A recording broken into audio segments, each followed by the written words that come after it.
विक्रम बेताल को पेड़ से उतारकर जब भी साधु के पास ले जाने को निकलते तो बेताल एक नई कहानी सुनाना शुरू करता। आइए सुनते हैं उनकी एक कहानी। पाप किसका था? बहुत पुराने समय की बात है। बनारस में एक राजा अपनी रानी के साथ रहता था। राजा का एक राजकुमार था जिसका नाम वज्र मुकुट था। वज्र मुकुट की नगर के मंत्री के लड़के के साथ अच्छी दोस्ती थी। एक दिन वो दोनों जंगल की सैर पर निकले। काफी दूर पहुंचने के बाद उन्हें एक तालाब दिखाई दिया जो बहुत सुंदर था। तालाब के आसपास काफी हरियाली थी और बहुत सी चिड़िया चहक रही थी। राजकुमार और उसका दोस्त वहीं कुछ देर आराम करने लगे।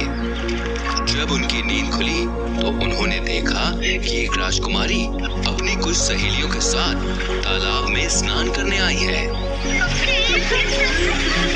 राजकुमार वज्र मुकुट को उस राजकुमारी को देखते ही उससे प्यार हो गया। जब राजकुमारी की नजर वज्र मुकुट पर पड़ी तो वो भी उससे बहुत प्रभावित हुई।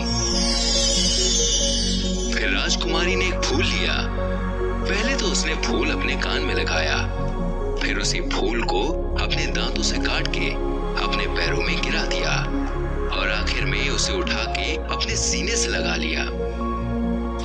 इसके बाद राजकुमारी और उसकी सहेलियां तालाब से चली गईं।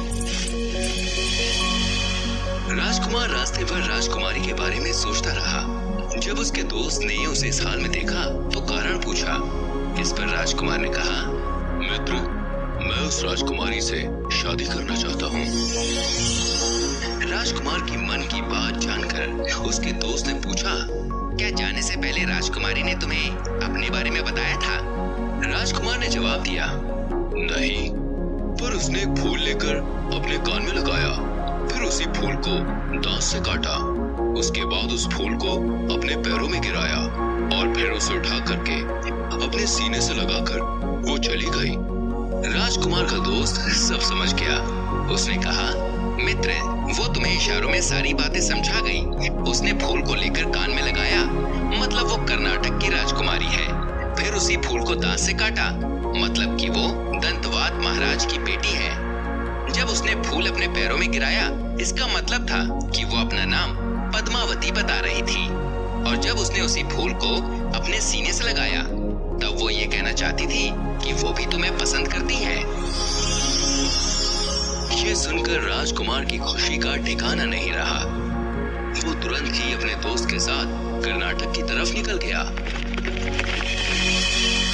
दोनों दोस्त सीधा राजमहल पहुंच गए।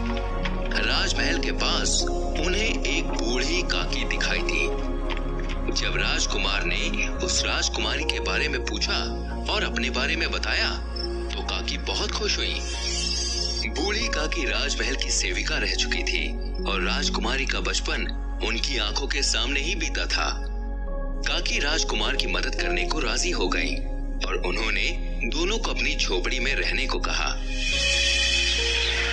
काकी ने अगले दिन राजकुमारी को संदेश पहुंचा दिया कि राजकुमार उसे लेने इस देश में आ गया है और आज रात को उससे मिलने महल के बगीचे में आने वाला है। ये सुनकर राजकुमारी बहुत खुश हुई और रात होने का इंतजार करने लगी। जब रात हुई तो राजकुमार और राजकुमारी एक दूसरे से मिले। राजकुमार ने महाराज के सामने दोनों की शादी की बात करने की इच्छा जताई। इस पर राजकुमारी ने बताया कि महाराज कभी भी उन दोनों का रिश्ता नहीं स्वीकारेंगे।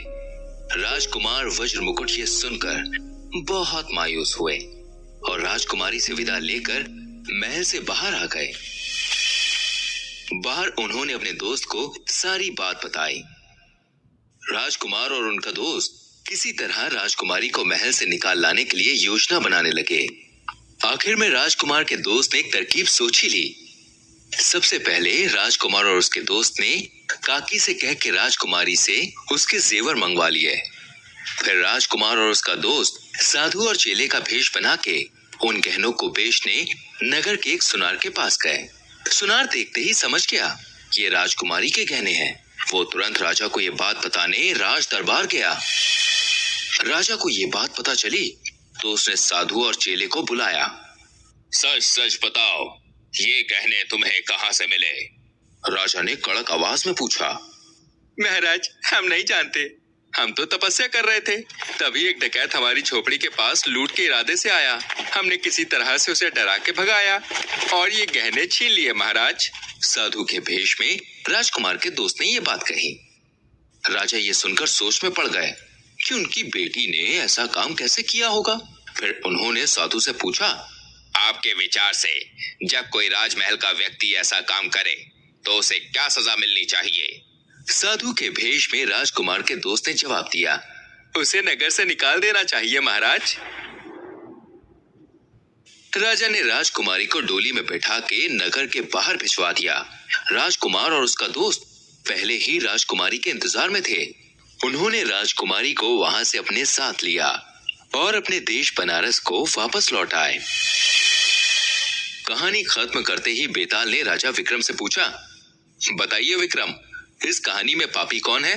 इस पर विक्रम ने सोचा और फिर जवाब दिया, राजकुमार वज्रमुकुट और राजकुमारी पद्मावती ने अपनी इच्छा से एक दूसरे को पसंद किया, इसलिए वो पापी नहीं है।